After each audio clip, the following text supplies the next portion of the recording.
आज हम समझेंगे गैलीलियो के प्रयोग एवं जड़त्व के नियम। विश्व और ब्रह्मांड विभिन्न क्रियाओं से बने हैं। मनुष्य और जंतु सदैव गति करते रहते हैं। ग्रह निरंतर सूर्य की परिक्रमा करते हैं। क्या इन सभी गतिविधियों के लिए कोई नियम है? संपूर्ण ब्रह्मांड प्रकृति के नियमों के द्वारा नियंत्रित होता है।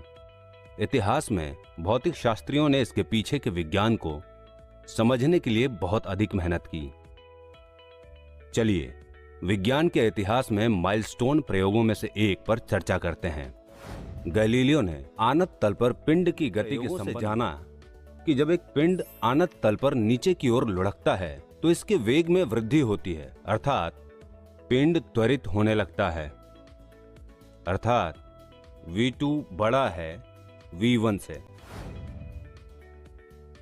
जब एक पिंड आनत तल पर ऊपर की ओर बढ़ता है तो इसकी चाल में कमी होती है, पिंड मंद हो जाता है, अर्थात v2 छोटा है v1 से।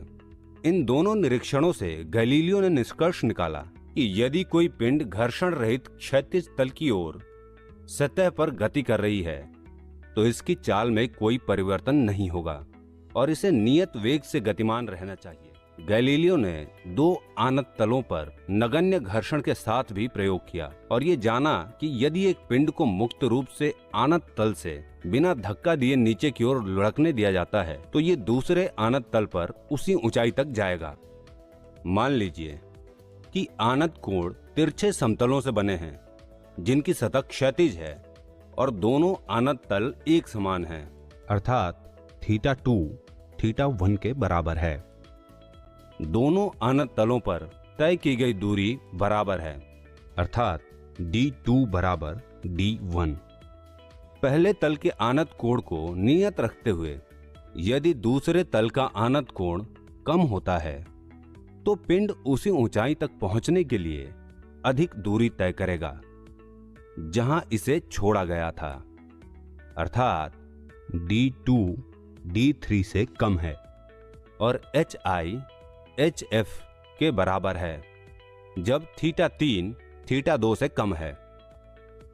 अब यदि हम दूसरे आनत तल के आनत कोण को और कम करते हैं तो पिंड दूसरे आनत तल पर अधिक से अधिक दूरी तय करेगा, अर्थात θ4 θ3 से बड़ा है और θ3 θ2 से बड़ा है। इसलिए d4 बड़ा है d3 से और d3 बड़ा है d2 से और प्रत्येक समय hi बराबर hf होता है।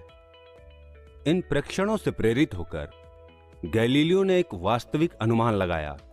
यदि दूसरे तल के आनत कोण को शून्य पर रखा जाए तो पिंड अनंत दूरी तक एक समान वेग से गति करेगा यदि सतह घर्षण रहित है।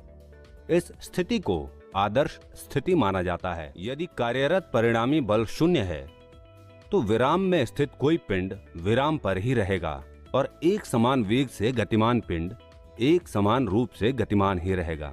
पिंड के इस प्रकार के गुण को जड़त्व कहा जाता है। हमने जो कुछ सीखा आइए उसे सारांश में समझें। नगण्य घर्षण वाले दोहरे आनत तलों के साथ प्रयोग करके गैलीलियो ने यह जाना कि यदि एक पिंड को मुक्त रूप से आनत तल से बिना धक्का दिए नीचे की ओर लुढ़कने दिया जाता है तो ये दूसरे आनत तल पर उसी ऊंचाई तक जाएगा। यदि दूसरे तल का आनत कोण शून्य है और सतह घर्षण रहित है तो पिंड अनंत दूरी तक एक समान वेग से निरंतर गति करेगा। यदि कार्यरत परिणामी बल शून्य है तो विराम में स्थित पिंड विराम में ही रहेगा और एक समान वेग से गतिमान पिंड गतिमान ही रहेगा। पिंड के इस प्रकार के गुण को जड़त्व कहा जाता है।